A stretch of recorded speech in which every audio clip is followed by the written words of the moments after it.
Hello, Rosie. Welcome in, my friend. Hello, Angela. Welcome in, everybody. Welcome to this soul group meeting. Yeah, long time no see. Hello, Alpha Wolf. So, on the last live, I announced that I was going to be gone for a few days to go do some work. I was going to be traveling, and my suspicion was right. I was not able to go live. I'm sure you guys have noticed that. Yeah, I actually I had to travel about 5 hours away for a job. I was actually doing a job for my mother, and I was there for, well, since the last time I spoke to you guys, and I did not have the ability to go live, so I owe you guys now. I'll try to make it up to you, my friend. I'll try my best, but I am here now. I am incredibly exhausted, but I am here now. Thank you, Rosie, for the roses. I appreciate that. It was much needed, Alpha Wolf. I will say that. It was much needed. Well, thank you, Angela. I appreciate your guys' understanding. Unfortunately, I had to also put the life path karmic astrology readings on hold. For this past week, aside from Monday, I haven't been able to do anything besides work and then sleep a little bit. Stuck in Michigan. Yeah. Hello, Beth. I'm sure it is really nasty cold up there, my friend. It's it's cold here, but it's getting ready to get a whole lot colder. They're saying something like a wind chill of 20 below zero here in a day or two. I'm not ready for that. I'm not excited. But welcome in everybody to the Soul Group meeting. For those of you who are new here or have not seen my face before, welcome. The Soul Group is a community that we started for anyone and everyone interested in spirituality and spiritual awakening. We all have a different knowledge, different skill set, different background, different set of experiences. And this community gives us the ability to come together and share that with one another. And we have a fantastic group so far. Very welcoming, very loving and compassionate, and very knowledgeable and full of experience. So, if that's something that you might be interested in, consider sticking around. And if this is your first time being here, please introduce yourself. Maybe tell us a little bit about yourself if you would like to do that. Yeah, life has certainly happened, Angela. Rosie, I did see your message, and I apologize to everybody. Like I said, I've been so out of pocket this past week. I haven't had time to do really anything besides work and sleep. And I won't go into the details, but just to give you guys an idea, my mother had hired some people to put a new door on her house, and they done a terrible job. And it leaked really bad. And then it was to the point that she needed that new door replaced with a new door. So I went up there to do that, and then discovered the entire wall was rotted out, and the floor from the poor workmanship that the people had done that she had hired. And so once I started, she had this giant gaping hole in the front of her house with all of this wind and cold and rain coming. So I had to stay there and hold my nose to the grindstone until it was done. So that's why you guys haven't heard from me. But it's done now. She's got a good door. It's nice and sealed up. So I feel a lot better about that. I'm sure that she does too. So for those of you that are part of the Soul Group community, thank you for your patience and understanding. Hopefully I won't have to be missing long periods of time now. Well, thank you for that, Rosie.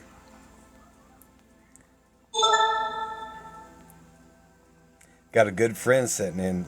Awesome, Alpha Wolf. I appreciate that. So just to give you guys a good idea of what the Soul Group is about, for those of you who are new here. Yeah, I definitely had the work cut out for me, Angela. A few of the ladies can't be here tonight. I will, Deborah. I will download this and upload it to the YouTube channel. Thank you for that. For those of you who are new here, the Soul Group, as I stated before, is a community for anyone interested in spirituality and spiritual awakening. Most of us have had a slew of varying spiritual experiences. Some of us near-death experiences, some of us past life memories, and many, many different things. Several of us have experienced spiritual awakening. We're all at different stages of that. Those experiences look different for each and every one of us because we are individuals, so our spiritual paths are different. But therein lies the benefit of the Soul Group, because when we come together, we can share all of those things. And so if somebody's looking for a little bit of guidance or direction on a specific topic, I might not have the answer to that, but one of the other group members might, right? And so we like to come together, share our experiences, share our knowledge and our skill set and background. And it's nice to know that we're not alone on this path of spiritual awakening, because it can be a lonely road at times. But some of the topics that we commonly discuss on here are things like reincarnation, past lives, near-death experiences, spiritual awakening, and about everything that entails: shadow work, the chakra system, the etheric body, frequency, vibration, those sorts of things. Personal favorites of mine are Nikola Tesla and Edgar Cayce, Dolores Cannon, the Great Pyramid, ancient civilizations. The topics vary drastically depending on what is in the collective of the group, what comes up, and what we want to talk about. So it changes from day to day, but we are usually here every day but Sunday at 7 p.m. Central Standard Time, and I don't expect that to change anytime soon. Absolutely can be lonely sometimes, Rosie. Thank you all for your follow. I appreciate that. I've missed everyone too, Deborah. Thank you for sharing that. So one of the reasons, and I know that many of you guys have heard this before, but one of the reasons why the path of spiritual awakening can be such a lonely place is because as you experience a spiritual awakening and you begin moving down that path, things begin to change. And one of the most drastic changes that happens is that our frequency increases, our vibration increases. And I know that seems like a subtle saying. Oh, thank you, April Mama. It seems like a really subtle, abstract thing, right? But I believe everything in existence in the universe is energy, vibrating at different intensities and frequencies. So when we change our frequency and vibration, it affects the world around us. It affects how we interact with others, how they interact with us, the things that we attract into our existence, into our experience. All of those things are controlled by our frequency and vibration, right? I'm writing you down before I forget there. And I like to use the example of this, of a radio receiver, because it makes it easier to conceptualize. If you imagine an old radio receiver, there's a tuner, right? A dial with a tuner where you can select the bandwidth of the radio wave frequency that you want to tune into. At any given moment, there could be 1,000 different frequencies being broadcast through the radio waves, 1,000 different sources of information, different songs, whatever it is, all at the exact same time. Thank you, Mom. I appreciate that. But we don't hear all 1,000 of those at the same time, right? We hear the one frequency that we're tuned into. And it works the same way with us. We get in our experience, in our reality, that which we are tuned into. Those are the things that we attract, including people. So if you've been surrounded by the same group of people for a long period of time, on a certain frequency, right? And then you begin raising your frequency, you're turning that dial. They might not receive well what you have to share with them. They might not be able to understand it. And part of that is because you're on a different frequency now. And that happens pretty frequently. But that's not necessarily a bad thing, right? Because it's part of evolution for us to evolve, for us to grow, and for us to get better. Sean, I agree with that 100%. Electricity should be free. You must have heard me talking about Nikola Tesla in there. I love all the old electronics humans didn't know what they were doing at the time, being wasteful. Yeah, very true.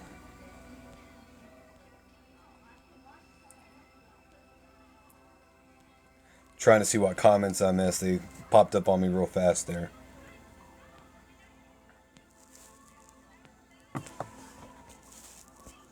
Hello, Aaron. I didn't even see you jump in. Welcome in, my friend.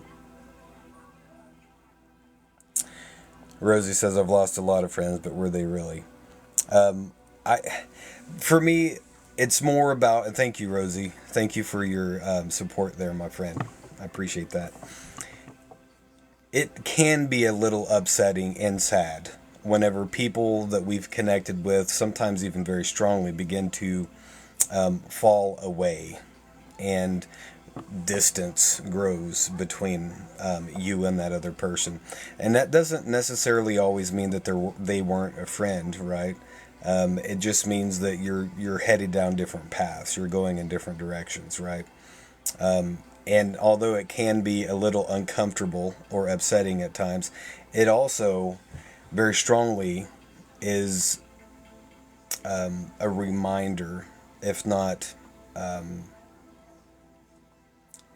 some form of acknowledgement that you're actually progressing down that path, because it's not like that everybody just falls out of your life, because new people come into your life as well.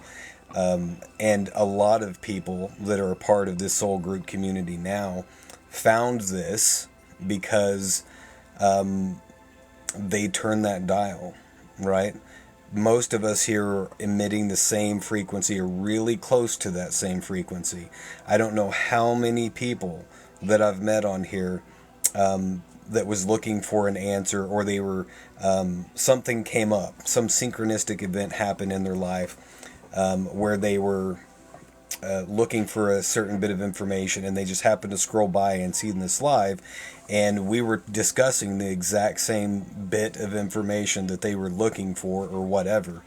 And those things happen because we're on that same frequency, right? We've got that dial, the tuner, tuned to that specific frequency. And so the beauty of this whole group is we can come together now, right? We can share that information back and forth. Hello, Amy. Thank you, Joe, for sharing the live. I really appreciate that.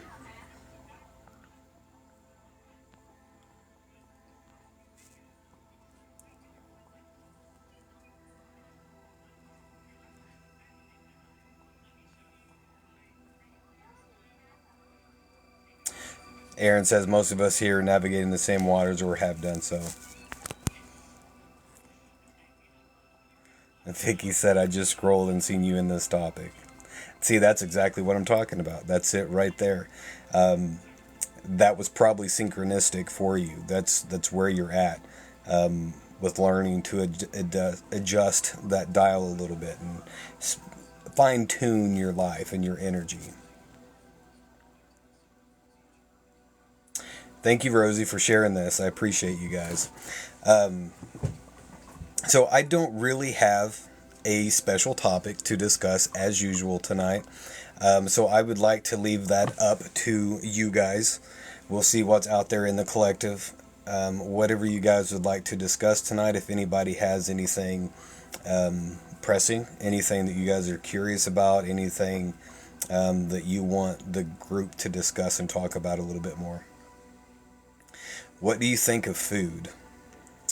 Okay, we'll take both of those, Sean and Rosie. Amy, real quick before I get going on that, I am from the Ozarks. I was born in southern Missouri. I currently live in northern. Amy, real quick before I get going on that, I am from the Ozarks. I was born in southern Missouri. I currently live in northern. Extremely important, especially whenever we're talking about the topics of spirituality and spiritual awakening, trying to increase our frequency and vibration. Is it glitching out really bad?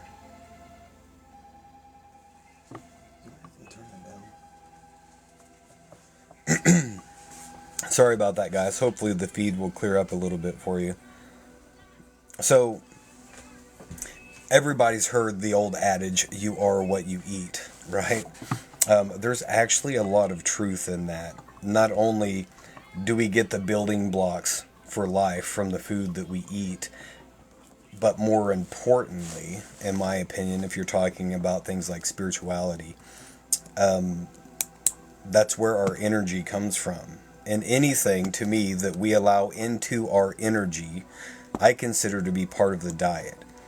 So I don't mean just food whenever I talk about diet. I mean everything that we allow into our energy, from the things that we watch on television, such as programming, social media, the music that we listen to, yes, the food that we eat, but the people we surround ourselves with, the thoughts that we allow to occupy real estate in our mind, the clothing that we wear, all of those things affect our energy very powerfully. And food, perhaps one of the most powerful.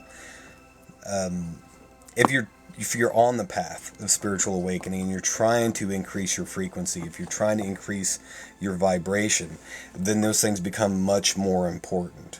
And I think there is a certain guide, right, for things that we can follow, but I think it's more important that we each listen to our own intuition, because our body will tell us the things that we need and the things we should avoid.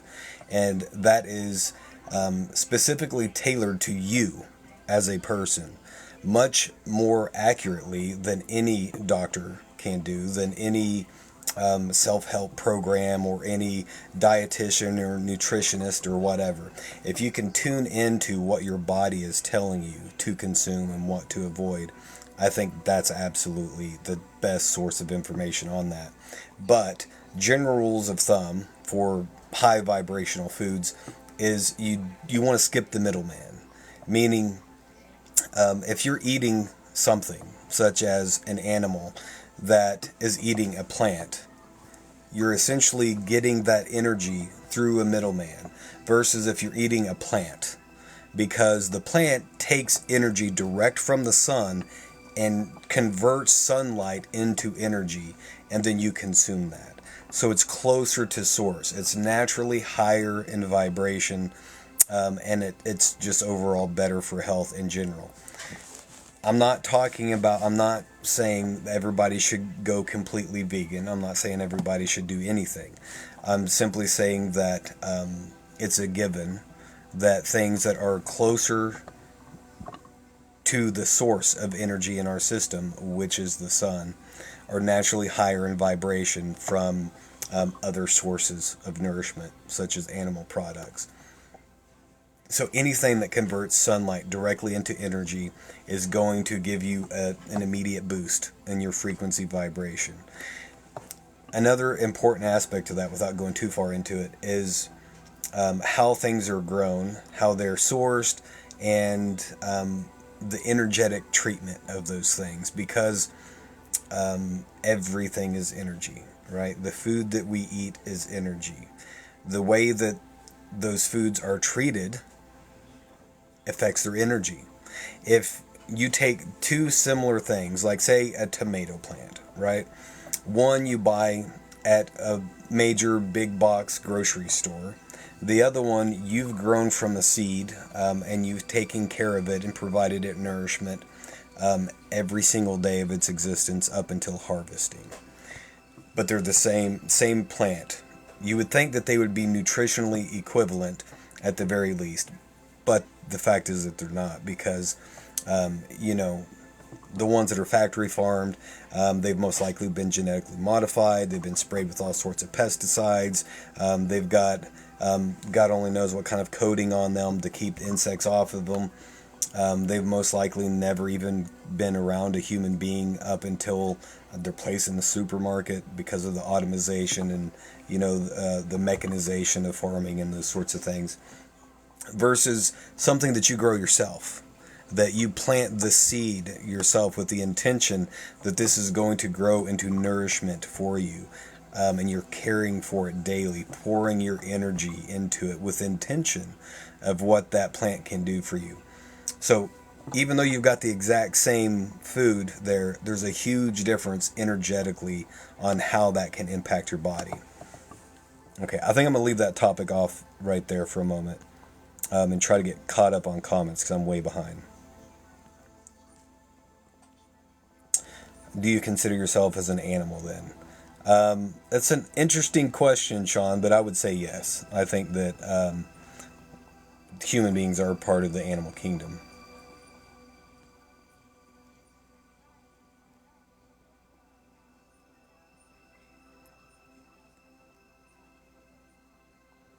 All your portals.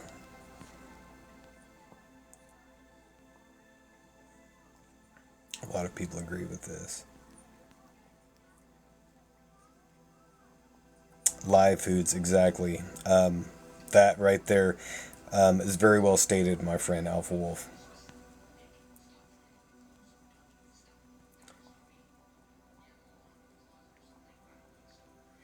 Alpha Wolf, I'm with you. I'm not a vegan. I do not eat only plant-based. I'm not trying to pretend that I do. There are certain health benefits to that, and that's recognizable. But I don't think, as with all things, especially when it comes to diet, I don't think there's a cookie cutter approach that you can say do X, Y, and Z and it equates to health for everybody unanimously. We're all different. The truth is, we all have different needs. We all have different genetics. We all have different metabolism. We all have a different microbiome in our gut that has a different abilities of breaking down and absorbing nutrients and vitamins and all of those things, right? And a lot goes into what it is that a person needs in order to be healthy. So I think broad-reaching statements like 100% vegan is the only way to be are dangerous, because I think it depends on the individual. The alkaline diet, honeybee, is an excellent idea. Edgar Casey talked about that extensively, by the way. Oh, good grief, Melanie. Good luck with that. I hope you're not out there for long. It is getting bitter cold outside. I don't know how I survived on noodles in college. It's our bodies are amazingly resilient. I will say that. Only noodles and water for 3 years. That is truly amazing, my friend.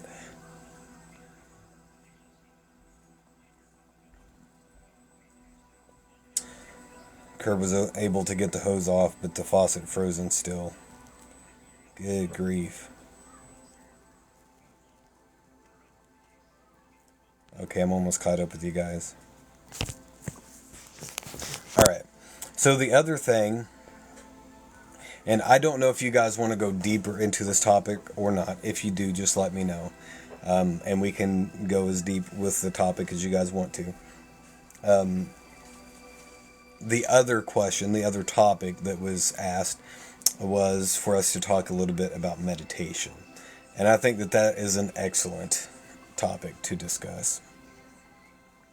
Hello, Tyga.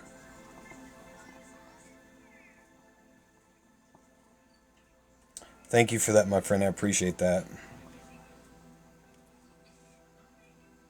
So, just like I was mentioning with our diet, with nutrition and health, it is really hard for me to get behind the concept of a cookie cutter approach for anything.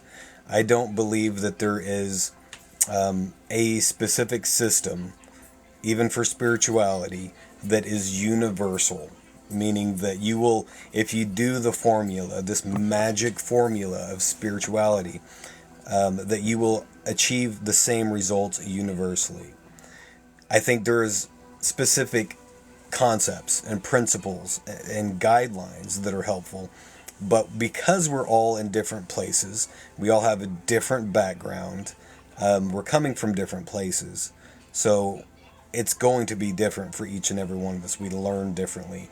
Our energies are different. There's a lot that goes into that. So I don't think there's one spiritual path. I think if there's 8 billion souls on the planet, there's 8 billion spiritual paths, right? And for me, I take that approach with as much as possible. Because what works great for me might not work worth anything for you, right? And meditation is one of those things that through my personal experience, I've learned that lesson the hard way. Absolutely, Candy. Don't let me forget about that. Meditation absolutely helps with stress.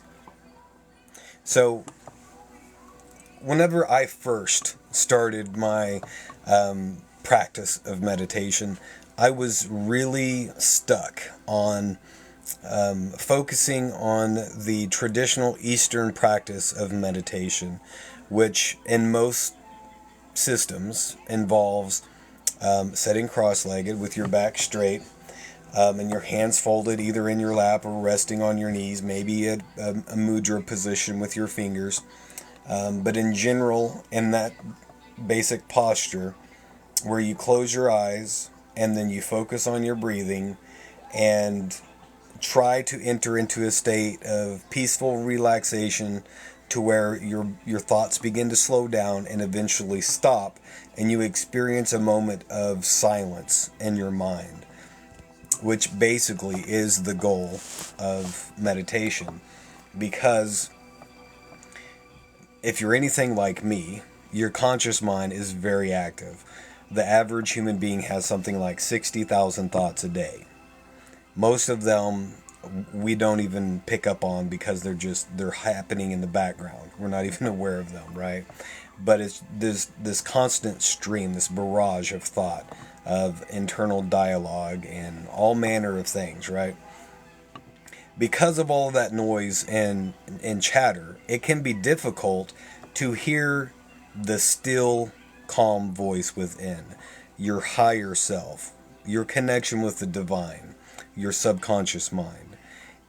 In order to get to a place where you can easily communicate with your higher self, you have to be able to calm your mind.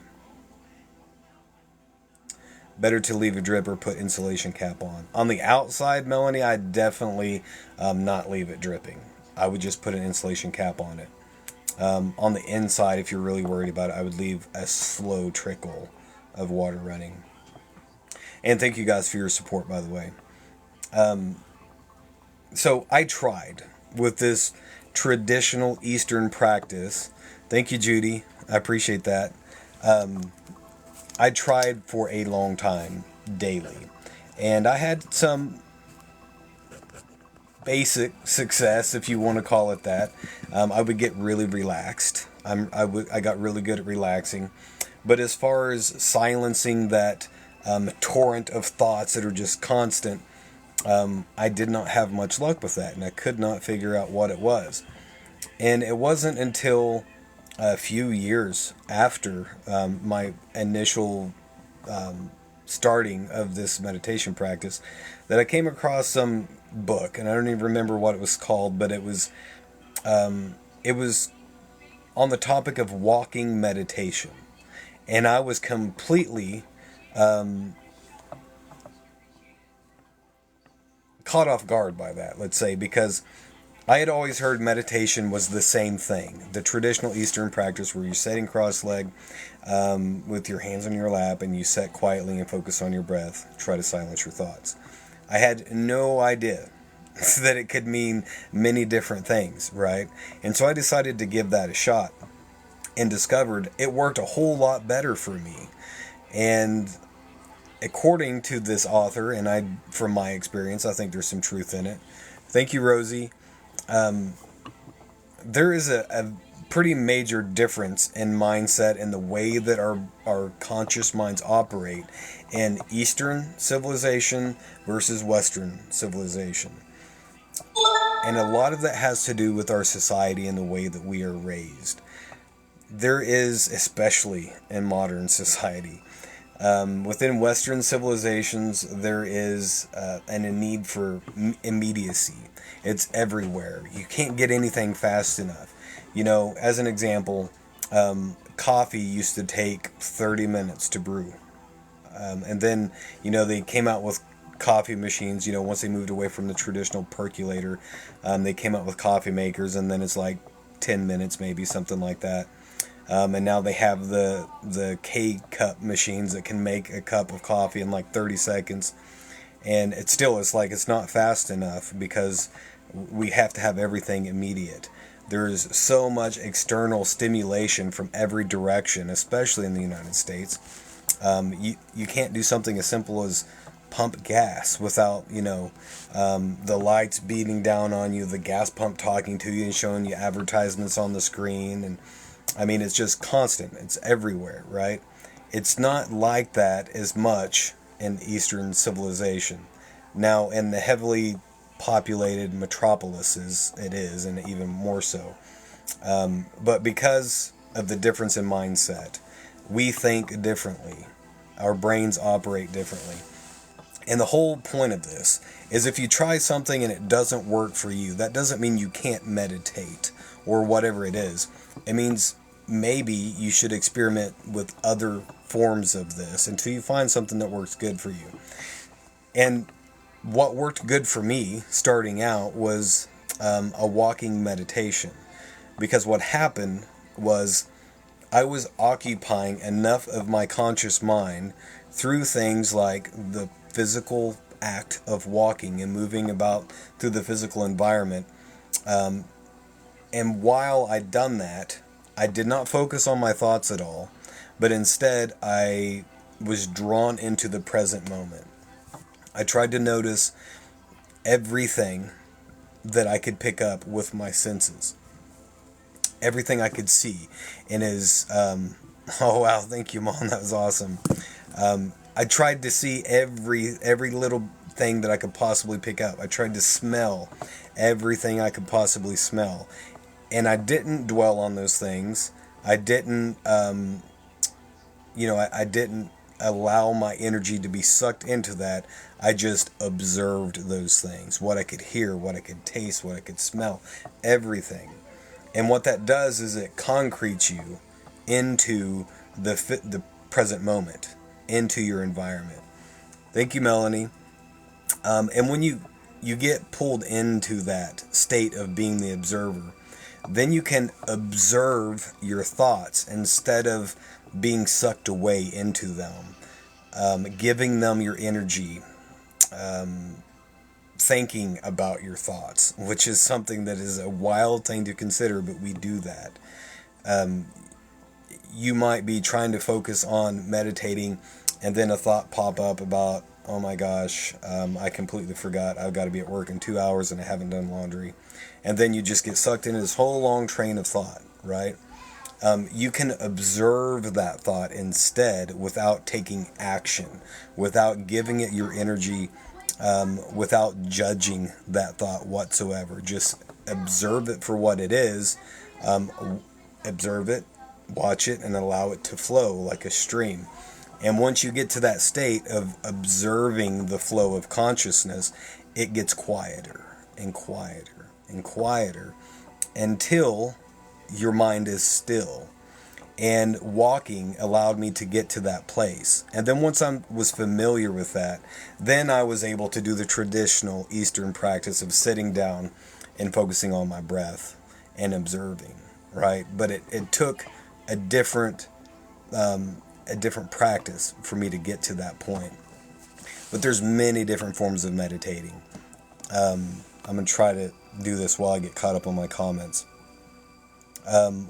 Art is something that has helped me tremendously. Getting lost in the minutia of creating a beautiful piece of artwork is very meditative.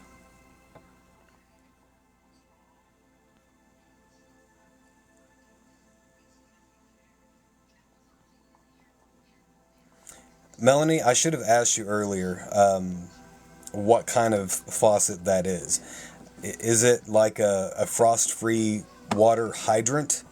One of the tall ones with the pump handle, or is it one off the side of your house or something like that? Because that would probably change things a little bit.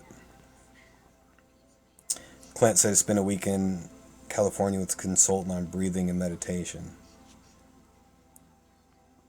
Have a hard time not letting my thoughts become intrusive. Amy, you are not alone. Let me tell you right now, that is the number one thing that trips most people up. And there's a secret to that that is not explained very well from what I've seen. And the trick of this is this: what you resist persists because you are feeding it energy. It's like you have this fire in your mind, right? And you keep throwing every time that you not observe a thought, but you participate in it. You allow it to change your attention. You allow it to change your energy.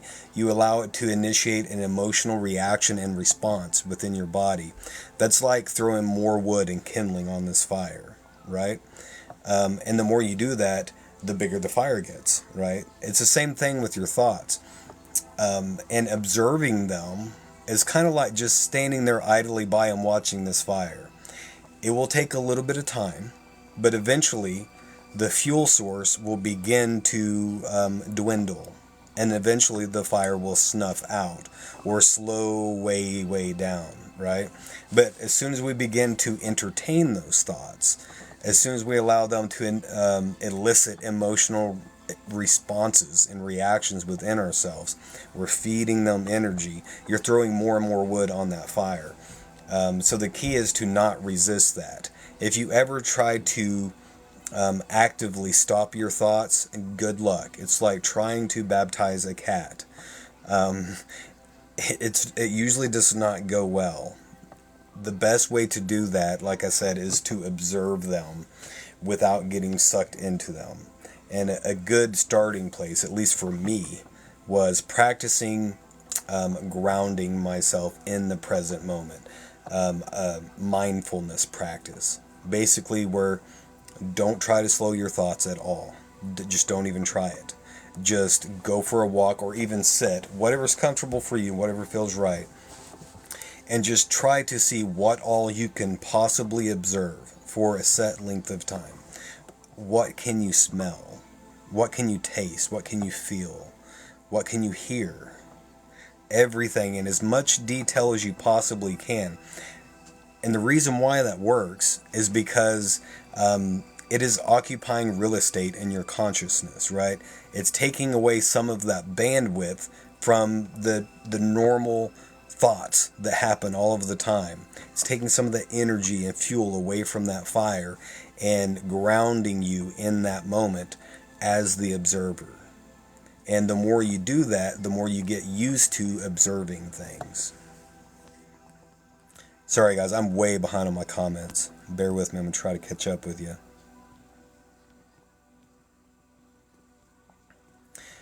Aaron, I do have some guided meditations that I really enjoy, but I don't really use those as meditation. I use those more for relaxation. And for me, there's a pretty big difference between the two. And I honestly think meditation, that term is thrown around loosely to mean different things. And it's not always understood which meaning is meant by that. For me, whenever I say meditation, like we're discussing now, that is basically to still your mind. Because our conscious mind, and there's a really good analogy here, our subconscious mind is like a pool of water, like a lake, right? A body of water. And our conscious mind is like the environment above it, like the wind. And so the more active and jumbled up our thoughts are, the more forceful the wind is. So it disturbs the surface of that water. Our higher selves hover over that body of water, but we can't see the reflection in the water because of all of the ripples and the waves and everything. Meditation is the art of stilling those waters by calming the mind. And then the surface of the water will calm enough for you to see the reflection of your higher self. To me, that's meditation. But it also is used interchangeably with things like prolonged imaginative concentration.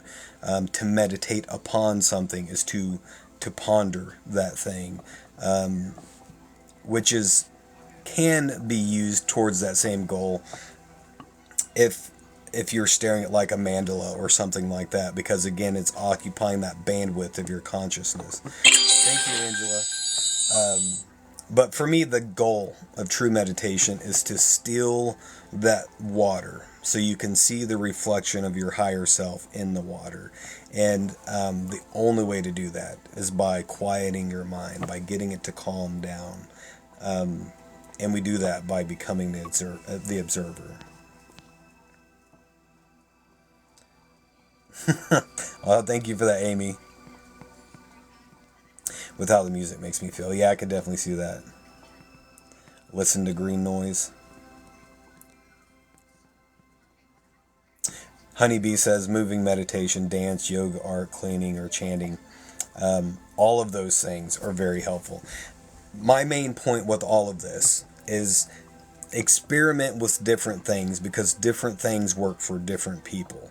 The one thing that the most, let's say, the most established spiritual leader in the world, the meditation practice that they would recommend might be absolutely fantastic, but it's completely worthless and useless if it doesn't work for you, right? So experiment and see what works for you. You will notice when you have a little bit of success, right? So try different things.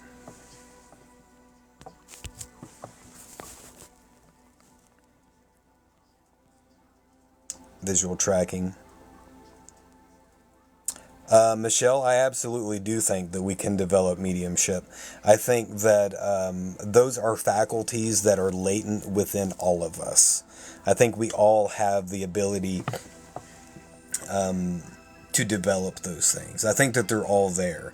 It's just like a muscle that you don't use for so long that it atrophies to the point you no longer really have the ability to do those things. If a person doesn't move, let's just say you wear really tight, narrow tennis shoes all your life, and for a long enough period of time goes by, you don't use your pinky toe. Eventually, you'll lose the ability to move your pinky toe, right? And to me, mediumship, intuition, psychic abilities, all of those things are all part of the human condition. I'm not saying we're all on the equal playing field there, because you got to think of the totality of all of our lifespans, right?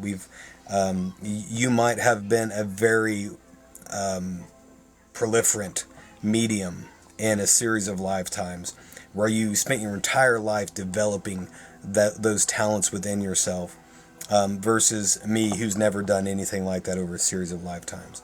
Although we both have the same potential, you've spent a lot of time developing that talent. So certain people are better at those things than others, but it's because it's more developed in them. But I think at the end of the day, it's a muscle that we can learn to use and exercise. The more, like our intuition, the more we hear our intuition and then act on it, the stronger it gets. It's like exercising that muscle. The clearer the intuition gets, the more frequently we hear that intuition.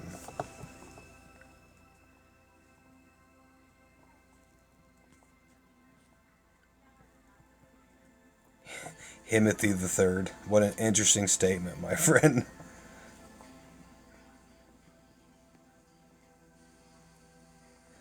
Well, hello from Brazil.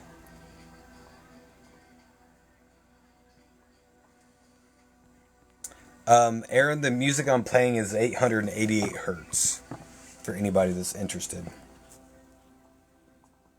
the act of creating is like meditation to me. Yeah, I like that.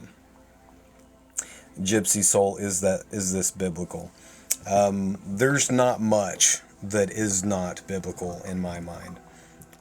There are parts where it talks about meditation, where it talks about the potential of our mind as creators, even the act of observing. There's parts in the Bible that talks about that. Electromagnetic enhancement. High voltage hippie. I'm really interested in what you mean by that. Joseph, I absolutely do believe in God, but my conception of God is vastly different from the traditional mainstream view of God. Thank you, Aaron, for welcoming in Gypsy Soul. I appreciate that. Exactly, Shell Shock. Practice being in the present. April Mama said, when Jesus went out into the desert and went off alone, I think it's meditation. I completely agree with you on that, by the way.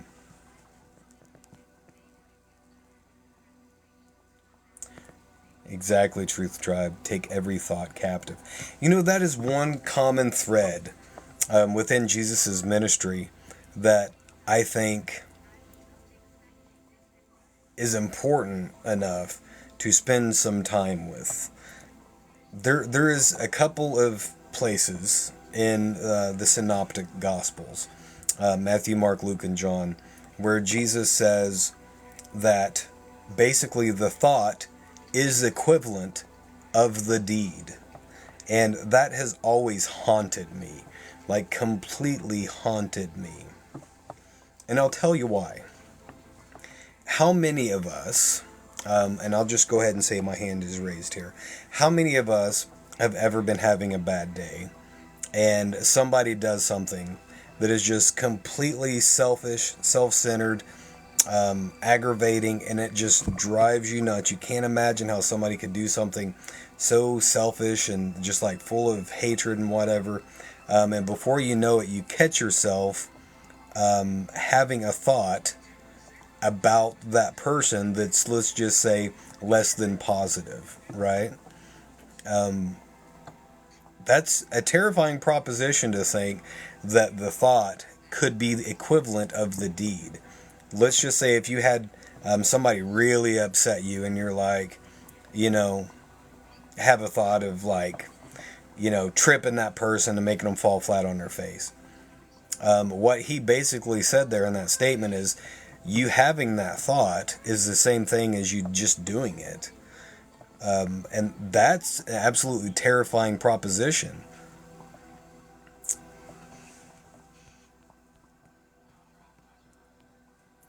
Yeah, and thoughts are not so pure. Well, here's the thing. And thank you for moderating for me, Aaron. I didn't even see what that was, but I do appreciate it. You're serving Satan under Buddhism. Oh, I would love to dissect that. I hope you're still in here, Jacob. Are you still here? I missed a lot of comments in there, guys, and I do apologize.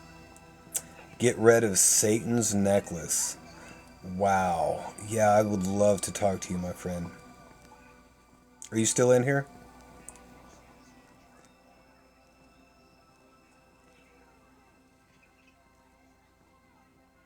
Probably not. Okay. Maybe we should talk about those things anyway. Hello, my friend. This is actually Metatron's cube, which Metatron is biblical. So I'm not sure where we got Satan from that. That's really interesting. That's one of those things that I've been fighting for a very long time because, awesome. Thank you, Moses.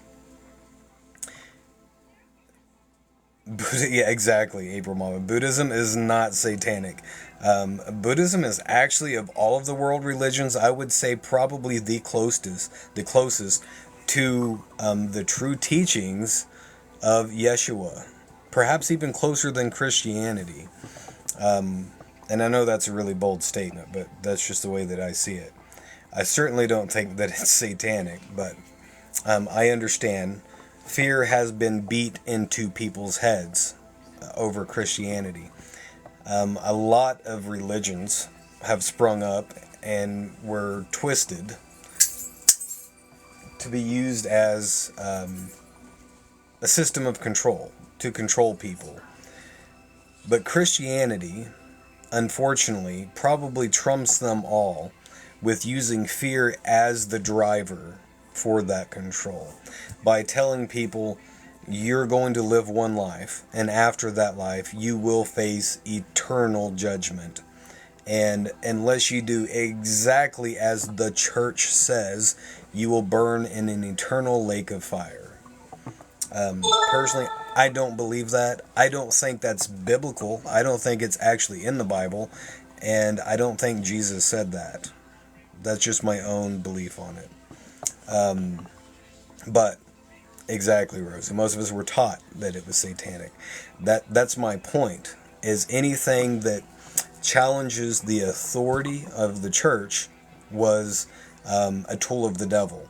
Anything that disagreed with what the priest says, with what the church said, was of the devil. Basically, anything that the Roman Catholic Church said, at one point, they actually issued an edict that said everything under the sun belongs to the Roman Catholic Church, that it was gifted to the church through one of the disciples. I don't even remember which one. And basically said that the church had not necessarily the authority, but had an obligation to make sure that the forces of light were well represented in this world, basically, to save everybody. And that anybody or anything that stood in opposition to the church, and that doesn't mean you have to try to go against them, you have to try to tear them down or anything like that. But if you disagree, that means you're in opposition to. Anyone that is in opposition to the church is of the devil. Because basically, if you're not for us, you're against us. And that evolved into a massive smear campaign where everything that is not of the Catholic Church, which is how it started, by the way. I'm not just trying to down the Roman Catholic Church. I'm just saying this is the origins of it. Anything that was not of them was of Satan, basically. And anything that they declared was not of them immediately became evil. And that's where, any other religion is evil. Doesn't matter what it is. Anything other than what the priest, the pope, whoever it is, declares is evil according to their views. And I don't believe that is the truth. I think that that's really far from the truth, in fact.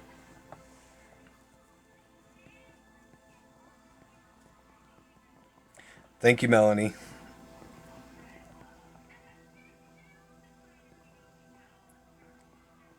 Moses says, I feel that and didn't grow up super religious, but grew up in the Southern Bible Belt.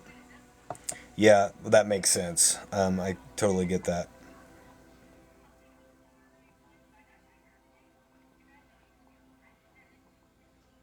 Keeps the money in the coffers.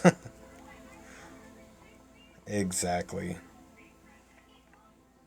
I read recently that sin is the self-judgment, which is what religion taught us to judge. I agree with that, by the way, Moses. I do. I think.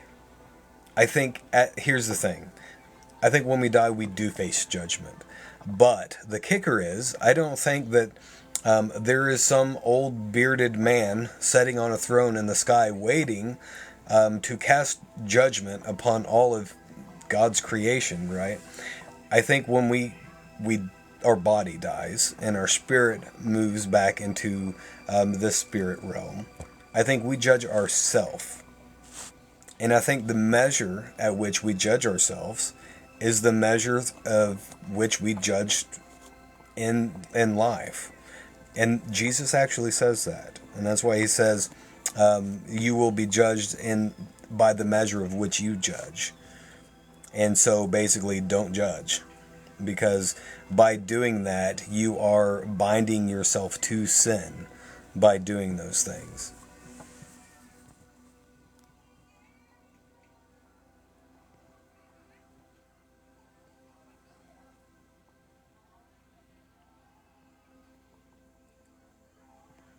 This is my church because it includes all, no matter their belief.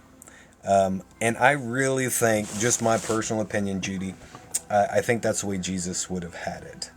I mean, if you think about it, Jesus didn't really go out and he didn't go to the synagogues and preach. He didn't go to the upper echelons of society, to the learned people, to the educated, those who were well versed in the law. He had interactions with them, basically to chastise them. But his ministry pretty much consisted of the lower portions of society, where the ones that had been cast out basically by the elite ruling class of the Sanhedrin, by those who were not allowed into the synagogue, into the inner orders of the temple and things like that. That was his bread and butter. That's where he went to, to the charlatans, to the prostitutes, to the tax collectors, and the murderers, and all of those. Those are the people who Jesus focused on in his ministry, and I think there's a really good reason for that. And there is notes of non-judgment in that, by the way. But I do think that that all-encompassing compassion and understanding that truth is universal and it is experienced by everyone, is a lot. It's a lot more realistic of a place to come from than there is a one truth, one system, one religion in the entire world that is accurate and everybody else is wrong. And anybody who doesn't adhere to that one system is doomed to burn in an eternal lake of fire. I just can't get behind that. Especially when you throw in there the concept of original sin, which says you were a sinner the moment you were born. As an innocent child, you were born into sin. Thank you, Judy. I cannot get behind that.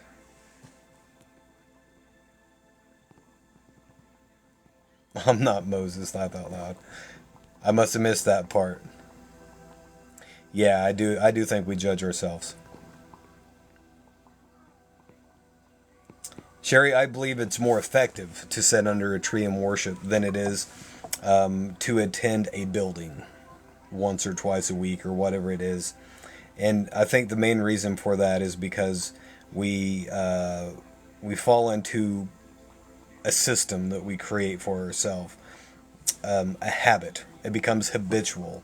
And then it just becomes a series of things that you have to do before you get to go home and resume your regular, ordinary life. Not meaning that it has to be that, because not all churches are that way. But I think if the Holy Spirit can be found within a building, the Holy Spirit can certainly be found in nature, right? It can certainly be found amongst God's creation. It wouldn't need four walls to contain it, certainly. It's more natural. It's closer to spirit, in my opinion.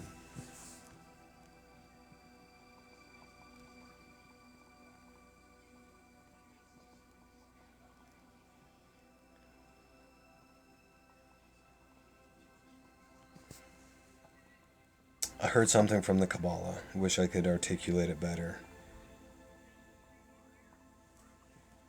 You don't know where people are, what they've been through, so give them grace. Yeah, I think that I get what you're saying, Deborah, and I completely agree with that. Even if we think that we know every little detail about a person's life, we might see this life, but we don't see the totality of everything. Because I believe that we've all lived a series of lifetimes, not a life, not just this. And I don't know anybody who can see the totality of all of that, right? And even if we could, who are we to judge, right? Because we've also lived a series of lifetimes. I have made mistakes. I have done wrong. I have wronged others in my lifetime, right? I don't know anybody that has not. So I don't think any of us are in a position to judge anybody, not even ourselves. I think that the concept of grace is something that is universal, and it has a lot to do with understanding that we're unable to understand. Thank you, Honeybee. Moses says, it's been my biggest lesson to stop judging myself when working through my own lessons. That is a huge one. That is difficult, especially for certain people, myself included. That's something that I've always struggled with. I am my own worst critic. I always see, I can give everyone else grace. I can see, you know, where people are coming from. Thank you, Judy. I really appreciate that. I can understand, their struggles and their weaknesses, and, maybe they didn't have the support structure in their life and all of this stuff. But whenever it comes to myself, even those things I know for a fact are true of my own situation, I don't easily give myself that grace. I beat myself up. Thank you guys. You already cut my goal for tonight. Thank you so much. I absolutely love our soul group. Thank you, Judy.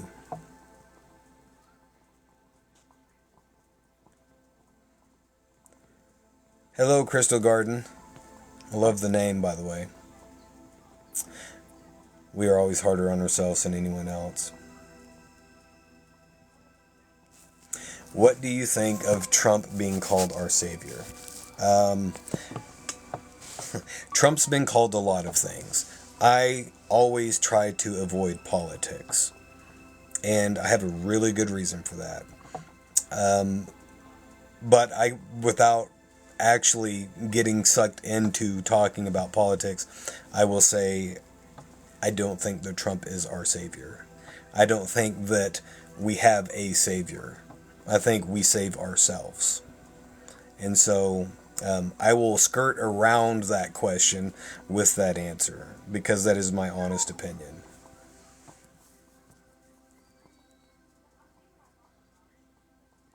Would not being around negative people a form of judgment?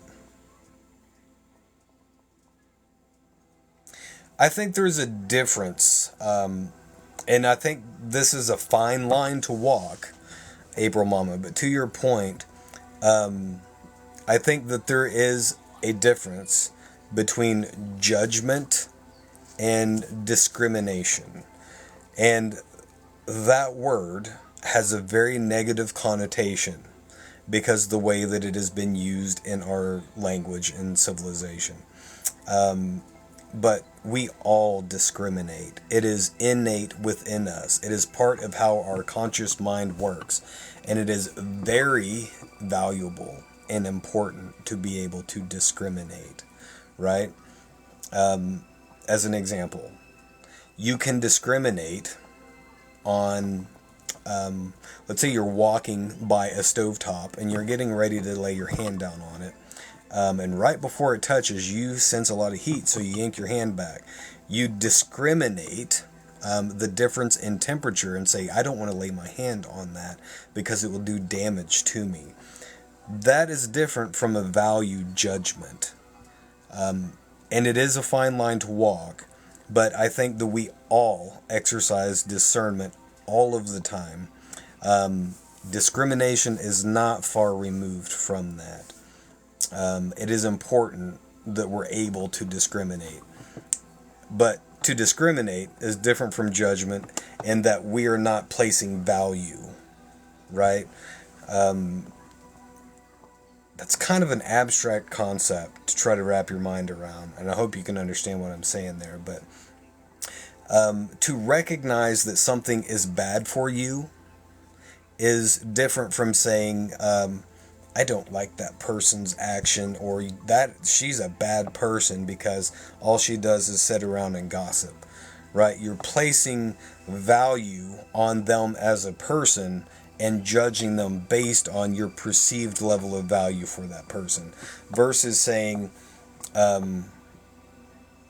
this person's energy is affecting me in a way that is negative. It is drawing my energy down. It is draining me.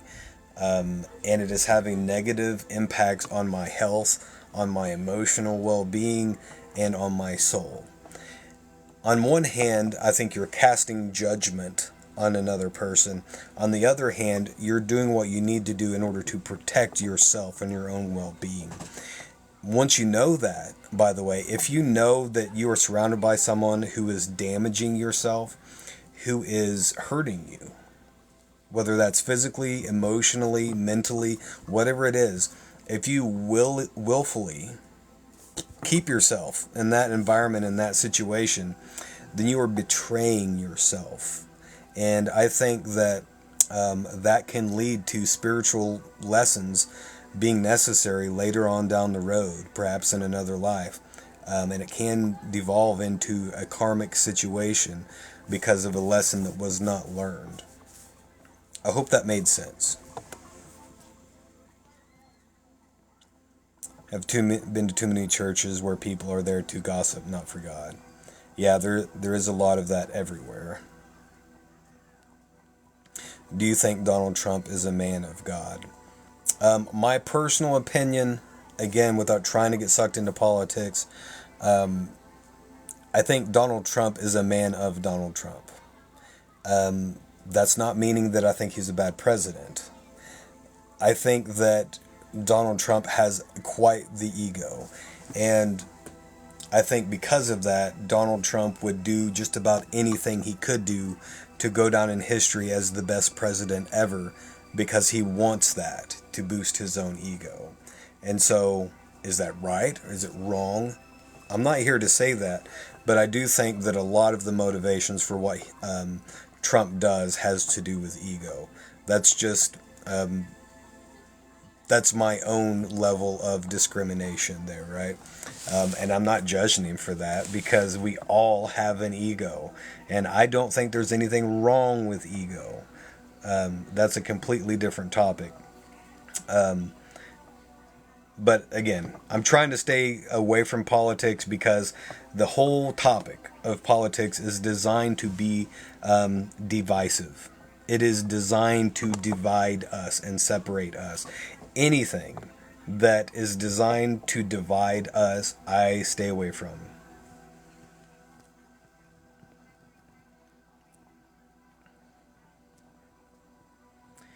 I am woefully behind on my comments tonight, guys. How can I know about the series of lives I have lived? Songbird, there are people who claim the ability to access the Akashic records. That is probably the best way to do that. If you know a person or can find someone who has the ability to do that. I don't have that ability. I've never met anybody who could really do that. Not on the order of like an Edgar Casey or anything like that. But you can certainly go and get a past life regression through something like regressive hypnosis. And that can be very helpful and very beneficial and very healing, by the way. That was so cute, those glasses. Thank you, Deborah. Starts within first. Absolutely. I don't know, Anna, if we all are truly critical of self. I know that a lot of us are, but I have met people before that I wondered if they truly were or not.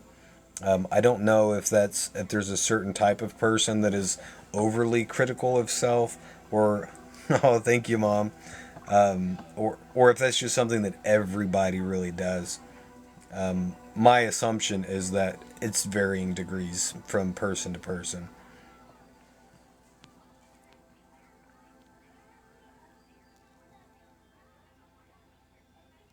Expecting me to be perfect. Yeah, Sherry, I definitely get what you're saying. I'm bad about doing that myself. Exactly, we give, but then have none for ourselves.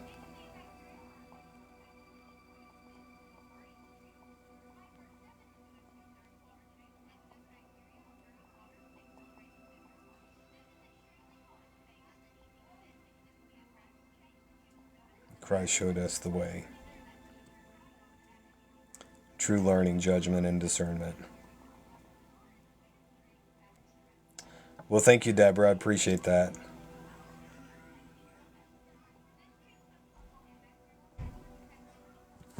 Moses says we came into this experience to learn using the tool of discernment to determine what we prefer. April Mama says abstract is my middle name. Oh, that's great. I love that. It depends on how you word it. Excellent point, Anna. If someone is taking your energy, it is hard to be around them. There are people who are energy vampires, and they will suck the energy right out of your existence. And from my experience, a lot of them are completely unaware of the fact that they're even doing that. But to recognize that for what it is, and then distance yourself from that person, throw up boundaries, maybe even remove yourself from that situation. I don't think that that is necessarily judgment so much as it is discrimination. You are discriminating between something that is healthy for you and something that is unhealthy for you. And it's very important that we all have the ability to do that. I have that conversation with myself since I was young.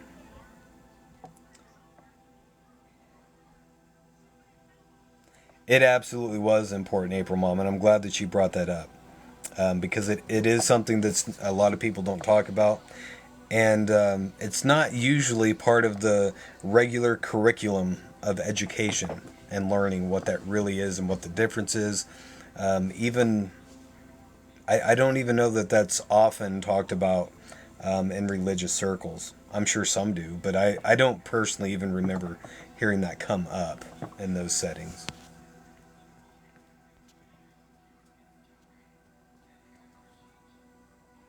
Thank you, Shell Shock. Trailblazer says, well, what happens when you have nowhere else to go and there's really bad things that is going on?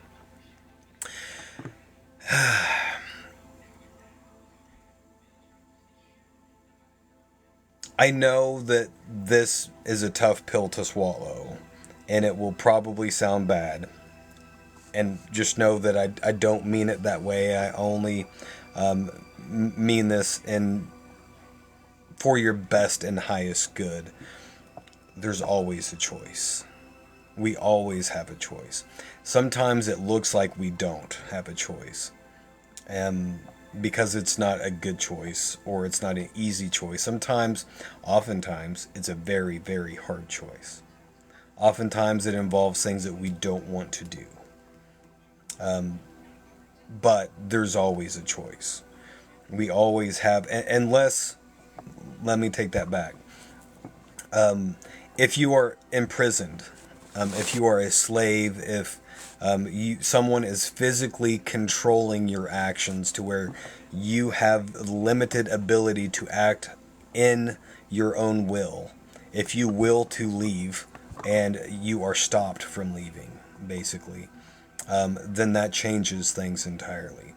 But outside of those environments and situations, we all have a choice. And they're oftentimes not easy choices. They're oftentimes very difficult, painful choices, but there's usually some way away from things like that.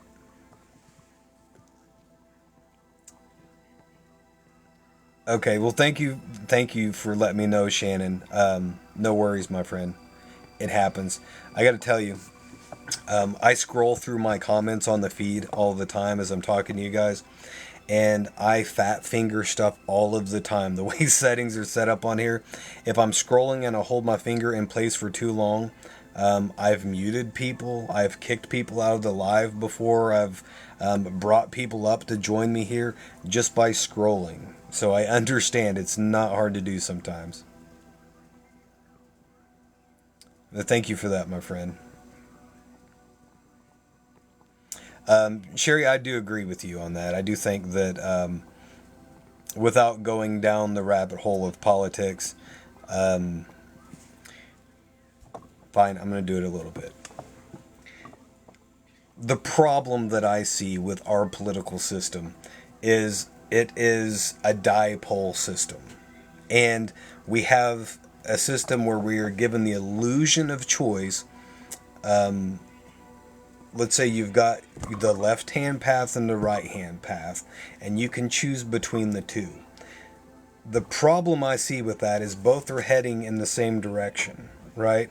They might have different outlooks, they might have different policies, they might have different mindsets, but at the end of the day, they're both heading in the same direction.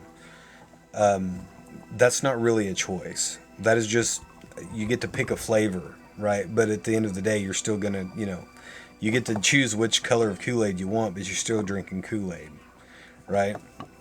To me, that's not really a choice. And I think that we have well outgrown, as a society and civilization, holding a popularity contest to decide who controls the fate of our country and our lives. I don't think that that is necessary at all, and I don't think that it is a good system. It served its purpose for a time, but I think that that time has come and gone, and it is expired. My true feelings on politics is that money should be 100% removed from politics. Politicians should not be allowed to receive sponsors from multi-billion dollar corporations. They should not be able to receive donations from giant technology conglomerates. Because guess what? If I'm running for president and somebody gives me $20 billion, I'm not saying that happened, but if they did, whenever I become president, I'm probably going to do what they wanted me to do, right? That's going to sway my opinion. It's going to sway my policy and all of those things. The entire system is corrupt, in my opinion, because our entire system is built on the foundation of capitalism. The highest moral of capitalism is greed. That's not my words. That's the words of the creator of capitalism. The greedier a society is, the more it will flourish within capitalism. So everything is driven by money, including our politics. And that's why we're in the position that we're in right now. And that's never going to change based on holding a popularity contest, right? It's not. I don't think Donald Trump could be the greatest president the world has ever seen. But unless that system is dismantled and started over on a balanced, healthy foundation, it's not going to lead anywhere that we want to go. And right now, our entire system is built on that foundation of greed. And so, at the end of the day, I think whoever you vote for is all headed in the same direction. You might take a different path to get there, but they're headed down the same road. But I do think certain candidates are probably better than others. Some will get us to where we're headed a lot faster. I'm probably just going to leave it at that. I love your lives. Thank you, Shannon Teams. I appreciate that.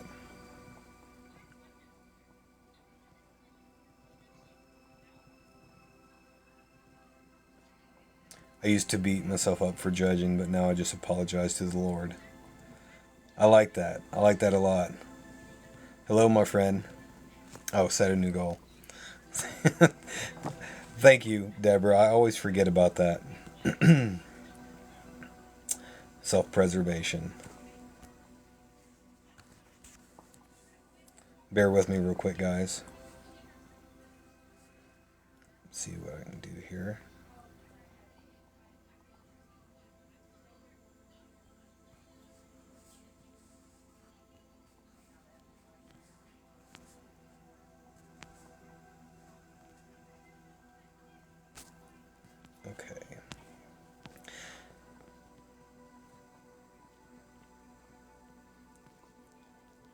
Do you have a fire extinguisher?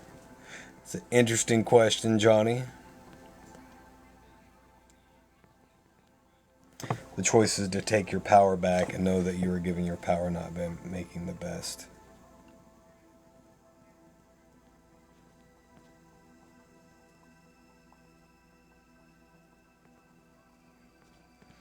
Isn't our job to use our discernment about politicians and judge for ourselves if they'd be good? It is, Deborah. It certainly is.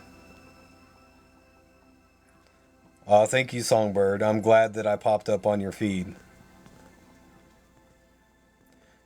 Exactly, Honeybee. That is 100% my personal opinion about left right politics in America. Left wing, right wing, same damn bird. That's just my own personal opinion. And I know that that ruffles a lot of feathers. Keeping with that bird theme there, I know that that upsets some people. But if you look at the big picture of things, I think there's a lot of truth in that. And I really don't think that we really have much choice. We have an illusion that we get to decide policy and things like that. But at the end of the day, do we really? Or is it the mega corporations, the billions of dollars in lobbyists, funneling all of this money into politicians' hands who write and pass laws, who enforce those laws? Who do you think really gets their way? Do you think it's me with my vote? Or do you think it's the lobbyists for this $50 billion corporation that's making consistent campaign contributions and donations to a certain political figure or multiple political figures? I'd like to think that my vote has as much weight, but I'm a little bit of a cynic at times. They both serve the same banks. Kool-Aid is a great analogy. Conflicts of interest, exactly.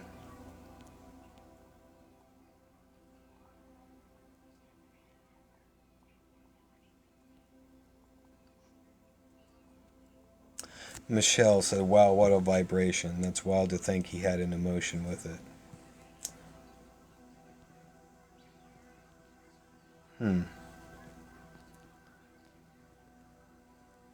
If you think communists are not greedy, you don't know human nature. By saying that I don't think capitalism is a good idea, that doesn't mean that I'm a communist. And first of all, the world has never seen communism. It has seen socialism. True communism has never been seen in the world.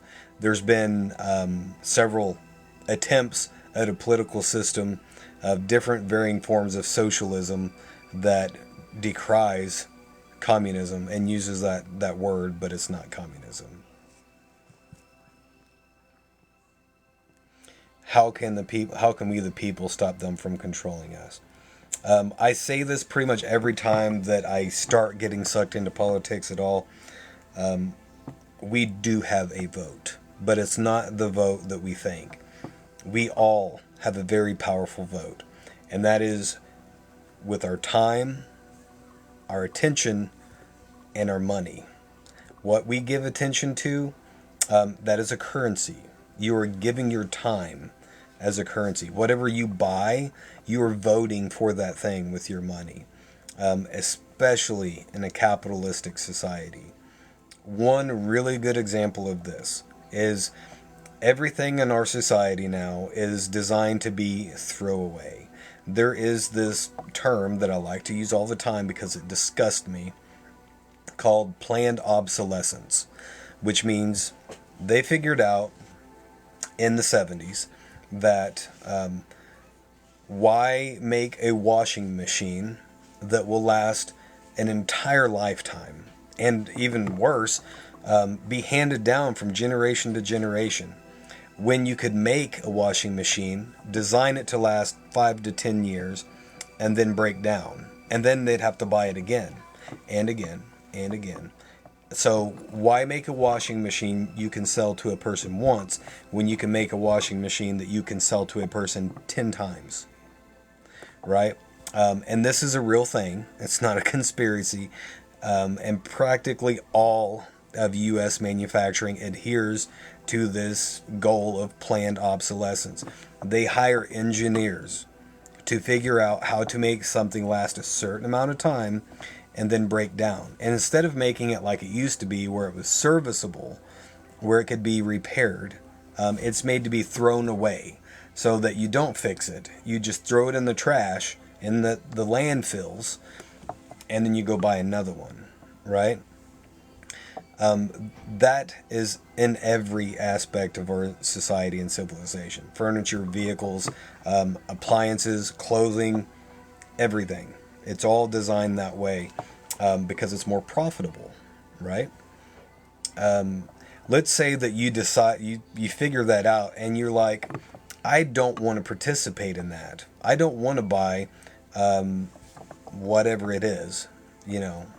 I don't want to buy a bicycle that's only going to last 5 years, and then have to buy another one in 5 years and forever. Just keep buying it and buying it. So you vote with your money. You don't buy one of those. What you do is you find one that's actually built to last. Even if you have to buy it from overseas, buy it. Or find a local craftsman or somebody who makes whatever it is you're talking about and will build it to last. And then you vote with your money. And the more that we do that, the more people who vote with their money against planned obsolescence, the more it will change. Because people that sit on the board of these massive corporations who make all of these decisions, they will say, well, there's a massive shift going on. People are no longer buying all of our cheap crap that only lasts for so long and then goes in the garbage. Instead, they're shifting towards, things that will actually last. So if we want to stay alive, we're going to have to change our policies, and they will. And then everyone will start offering a washing machine that will last for the rest of your life. But that's how we get there. And this is just an example. It works with everything. You vote with your money, with your dollar, and you vote with your time.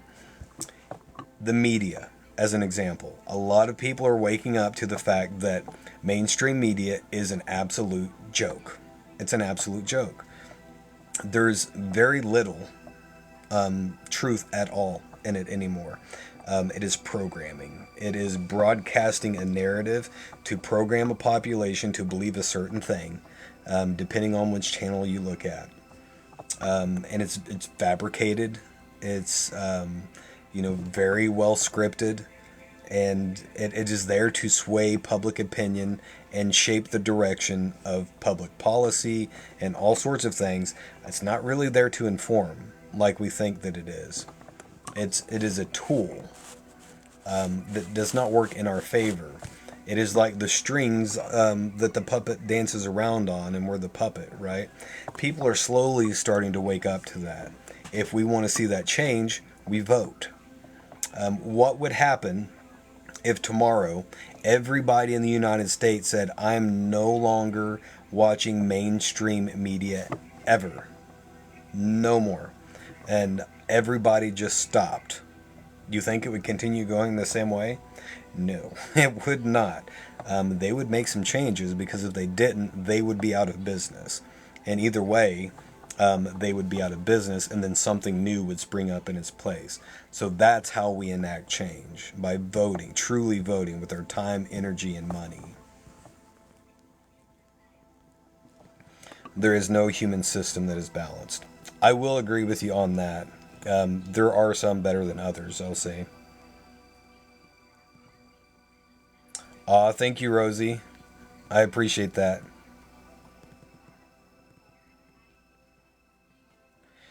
Songbird, I'm just going to throw this out there. I actually agree with a lot of things that Trump said. I've agreed with a lot of his policies. That doesn't mean that I like Trump as a person. It doesn't mean that I support Donald Trump or that I will be voting, period. It just means that a lot of the policies and things that he said actually make sense to me. What is this platform about? All things spirituality. And we've kind of strayed off topic a little bit with that.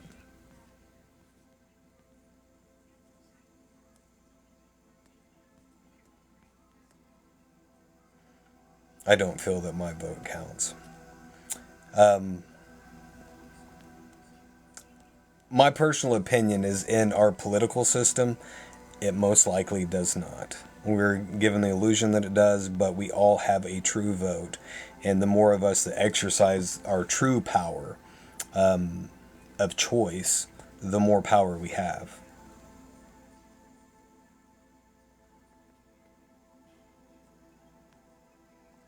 Trying to get caught up with you guys, I'm way behind. Hill says there's always a small group of elites under. Yeah. Socialism is supported by capitalism. That's a really valid point, April Mom. It really is. Ouch, can't argue that. Thank God I bought all my appliances in the 70s. I wish I could go back and buy several things, honestly. If you guys seen my refrigerator, you would probably roll on the floor laughing. It is straight out of, it might be the early 80s. I think it's probably late 70s. It's one of those that is so ugly you wish it would die, but you know it's not going to. But that thing is probably going to outlast me. I don't know which one of my children will be the lucky recipients of that whenever we pass away, but it is still alive and kicking. Exactly, Rosie. They don't fix you, they elevate it. Alleviate. They treat symptoms. Exactly. Midnight Rider, listening to Peter Frampton song. Do you feel like we do while scrolling TikTok matches perfectly? Interesting. We have all the clothing we will ever need according to Earth. Yeah, I don't doubt that. I don't doubt that. Still have my bike from 1984. Can't even fix her own cars anymore. And that's not an accident, by the way. It's specifically engineered that way.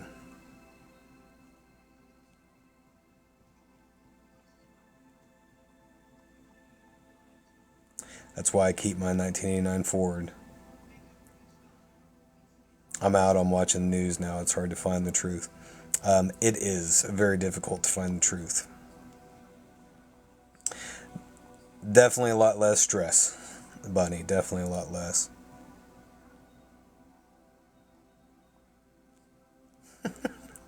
Thank you for your response on that, April Mom. I appreciate you. I think a lot of us have stopped. I do too. There's a massive a movement happening right now with that, where people are beginning to realize the power is shifting, and this is take this as a warning too. By the way, the powers that be have noticed that people have voted and are moving away from major television networks, from mainstream media, and from official sources of information, and are moving towards less traditional sources of information, like the internet and like social media platforms. Very soon, I think we will see social media influencers overtaking the perceived power by what's the term that I'm looking for? The Hollywood elite, the actors and actresses in Hollywood that achieve the upper echelons of heights within Hollywood.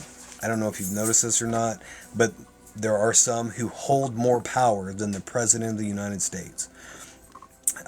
They even, in some instances, act as dignitaries, traveling to other countries around the world and negotiating policy on behalf of the United States. They're not a politician, they're not an elected official, but they do it because their name has so much power behind it because of the way that they're perceived by society. There is, without a doubt, a definite power that comes with fame and notoriety, right? Very soon, I think we're going to see a shift where the upper echelons of social media influencers will overtake Hollywood to where they will start to wield more of the power than Hollywood does. And as that shift begins to happen, the elite will follow suit. They're going to go where the money is. So, propaganda, misinformation, disinformation campaigns, programming, all of those sorts of things that used to be primarily within mainstream media and major news networks and things like that are moving to social media platforms. So, just something that I think we can look forward to with that. I have come to the conclusion that there's nothing that I can do about it overall. I completely disagree with you on that, Bunny. I can understand you coming to that conclusion, but that's the conclusion they want us to come to. The real truth is we hold the power, all of the power. The system is set up to make us feel powerless, like we have no power, like we have no choice, like we have no authority. Everything about our society is geared to make us feel that way. But the truth is far different from that. We have the power, right? The government operates because we give them the authority to operate. If we withdraw that authority and that consent, they have no power. The same with the elite, the same with the massive corporations, the same with our entire system. It is there and in place because we give it the authority to be there and be in place. Individually, we have a limited impact on society, but we do have an impact. But the more of us who choose to stand up and exercise our authority and our choice, the more of a vote we have, the more ability we have to enact change in society. Yeah, I'm with you on that one, Aaron. Businessman over politician.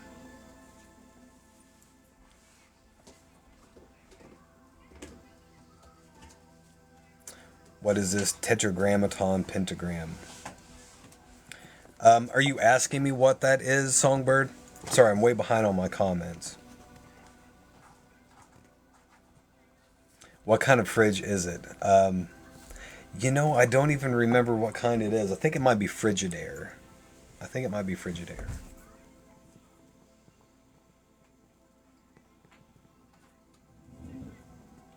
I think you're right, Anna. For the most part, most of us have. Tucker Carlson.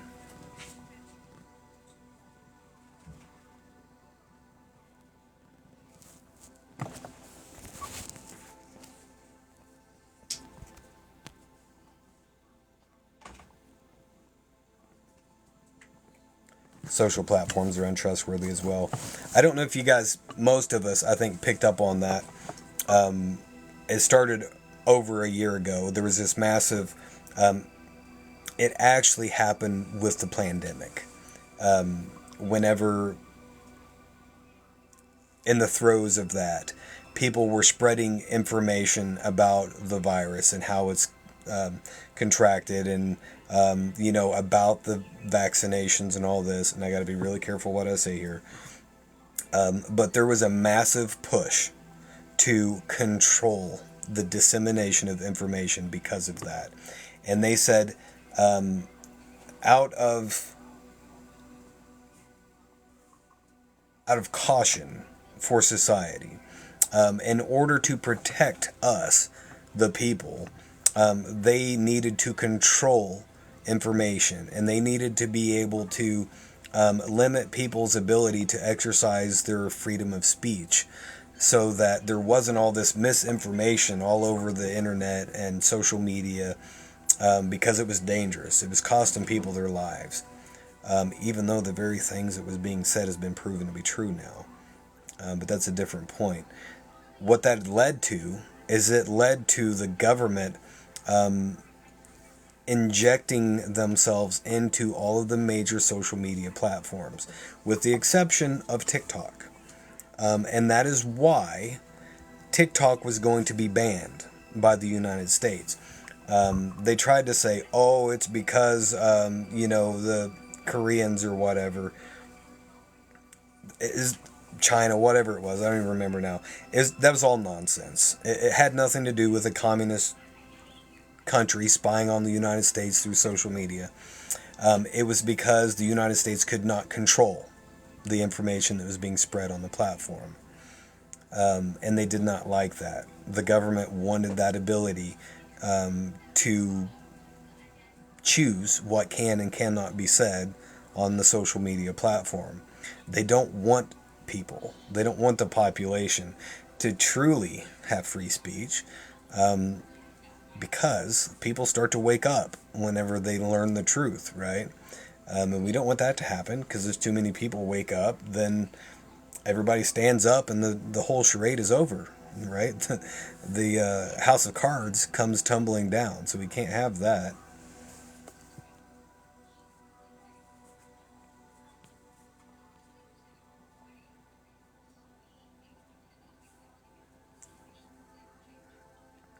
Seeker says, I also feel we are scared to make the change. We have lost our essence because of the governing forces. I think there's a lot of truth in that, Seeker. A lot of truth in that. Divine Light, my friend, welcome in. Long time no see. I don't know how long you've been here. I missed whenever you jumped in, but I'm glad you were here.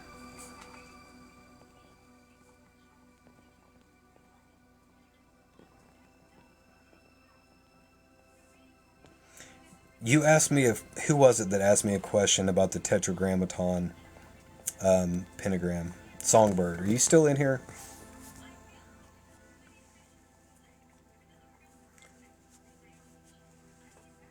Someone asked me a question. Okay, Songbird. Just curious, were you asking me what that is? Is that what you meant? Okay, there's the Tetragrammaton.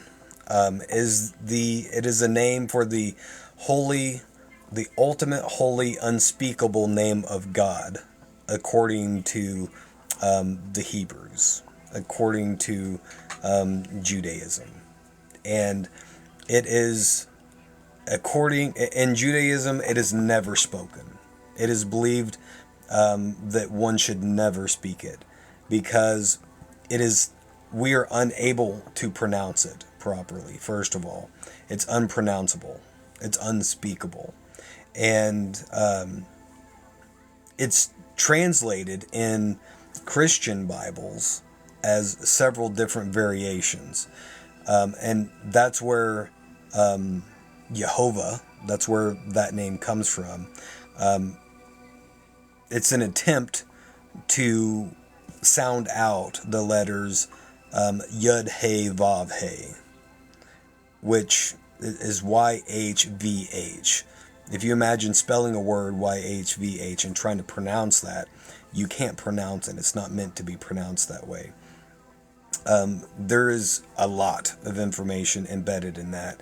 But to the Kabbalist, it is basically the ultimate name of God, because it is the combination of the divine feminine and the divine masculine united in perfect harmony before the division into gender through the third dimensional reality. So it is, that's why it's considered to be the ultimate holy name of God, but it should never be spoken according to Judaism. And there's reasons for that. They also believe that there is tremendous power in that name, and that if spoken correctly, it has the ability to unmake existence, which is another reason why they say it is unspeakable. They won't even write it in a Jewish Bible. It is hyphenated or abbreviated, or a placeholder is used as opposed to using the Tetragrammaton.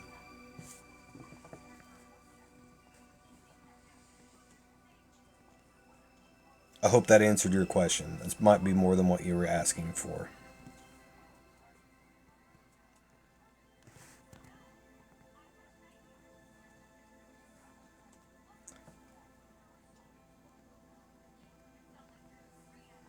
Well, then I need to learn that language. Yeah, exactly. You're welcome, Songbird. Did that answer your question? Hebrew voice of breath. Exactly. I love that. Okay. There was actually a two-part in there. You also asked what the pentagram was. Is that correct? That's one of my favorite topics, and I don't think I've ever talked about it on here. So, okay, I'm not even going to comment on that. Um, the pentagram. Some people might be surprised to know this, especially modern mainstream Christians. But the pentagram was a pre Christian symbol, and it was a holy symbol, and actually adorned many early Christian churches. There is an oral history that basically says that the pentagram, which is basically just a five-pointed star, was actually given to King Solomon, and he used that symbol of power to command the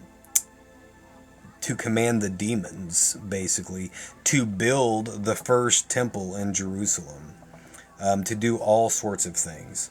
The pentagram, yes, as you say, is a symbol of protection, but it means there is so much meaning and symbolism in it. It is actually pre-pagan, Seeker. Well, let me just let me back up a little bit. This is not something that was used from one source, right? It's one of those symbols that have been used almost universally across cultures, even during the same time periods on opposite sides of the planet. It was a pre-Christian symbol. It was used in Judaism. It was used before that in paganism. It was even an Eastern symbol. It's been used all around the world. It is a pictograph representation of a human being. If you imagine a person standing upright with their arms out and their legs spread, that is the 5 points of the pentagram. So it is a representation of man. And each of the 5 points represents an archetype of an element in the third dimension. So you have earth, water, air, fire, and spirit. And each of those, the four elements of those, are what constitutes the physical reality in our world.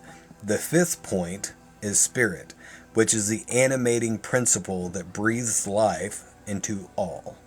It is the divine. And that is always the fifth point, the peak. Whenever you see an inverted pentagram, an upside down 5 pointed star, it's been commonly linked to Satanist, to all sorts of things, witchcraft and things like that.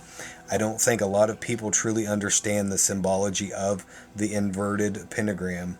But here's my interpretation of that.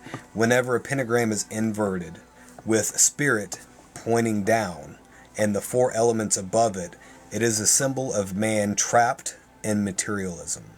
It is a symbol of the world overcoming spirit, of material overcoming spirit, of spirit being trampled down and repressed by the material, stuck in the illusion. But upright, it is spirit breaking free of the trappings and enmeshment of physical materialism. It is spirit prevailing. It is man awakened. And that is why that symbol holds a lot of power for protection, for a lot of different things.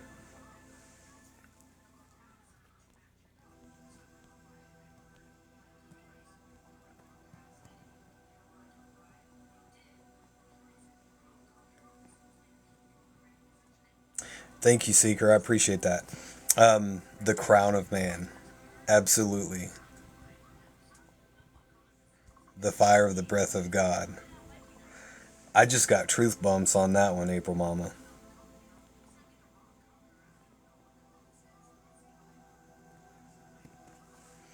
So, I've got a few more minutes before I end the live tonight.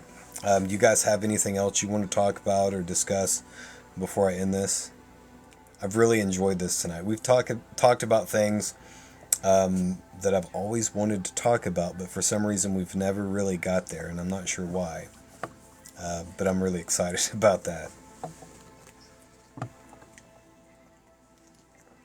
I'm passionate about those things, if you guys can't tell. I get all worked up about it. Is the knowledge we are all unified and connected. Well, thank you, Moses. I appreciate it.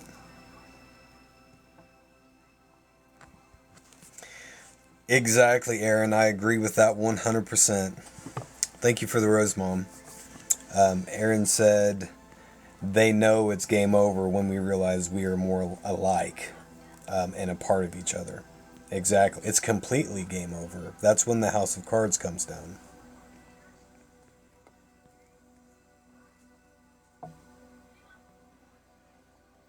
Our group could talk about anything without uproar. So glad to be a part of it. Ditto on that, Angela. I absolutely love this. Oh, okay. Yeah, that's why. That's what it means to me, Songbird. Thank you, Beth. I appreciate that.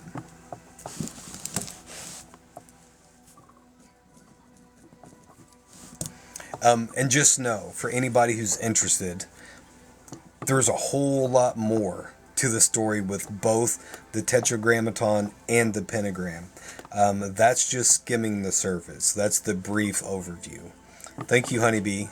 I really appreciate that.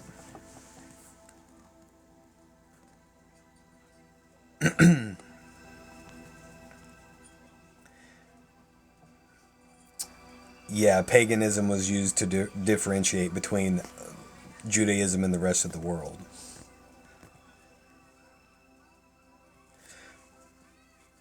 I strongly recommend Seeker learning as much as you can about it, but exercise discernment because anybody can say anything or post anything that they want to on the internet, and it's not all of equal value. So I definitely make sure you vet your sources of information, especially whenever it comes to things like this, because a lot has been said about the tetragrammaton, and a lot has been said about the pentagram. But they're definitely both worthy of study. There's a lot of power, a lot of potential, a lot of protection in that. And what's really interesting is the common link between the two. If you invert, if you spell out the tetragrammaton vertically as opposed to horizontally, the way the Hebrew characters of the alphabet spell it out, it looks like a drawing of a human being whenever it's drawn out. It looks really close to that. So, hidden within the ultimate holy unspeakable name of God is a drawing of man, which basically is like saying the divine is the ultimate balance of the union between the divine feminine and masculine united, which splits and manifests into third dimensional reality as gender. And then we have humanity on the other side of that.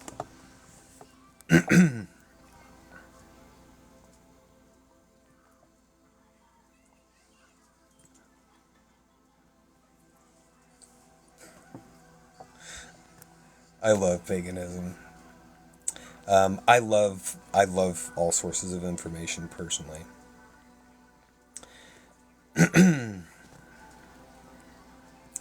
It's just how you use it. Exactly.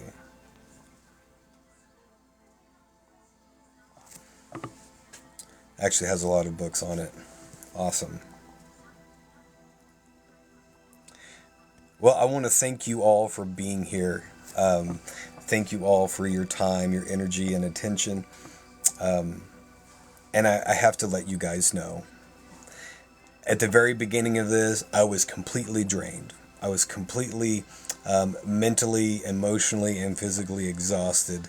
I had to force myself to do this just because I was so exhausted. I didn't want to do anything.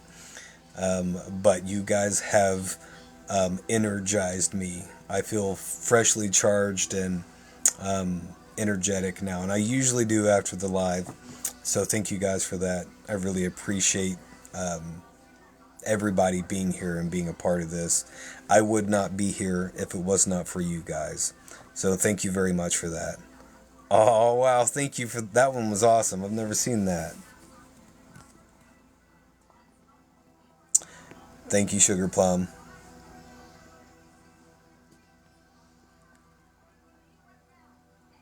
I appreciate that, Seeker. Thank you for being here, Moses. Thank you all for being here. Deborah, I will. Thank you. Thanks for reminding me. I will be live again tomorrow, same time, same place. And I very much look forward to seeing you guys then. Thank you all. I love each and every one of you guys, and I will see you tomorrow. Thank you, Judy. You guys have a good night.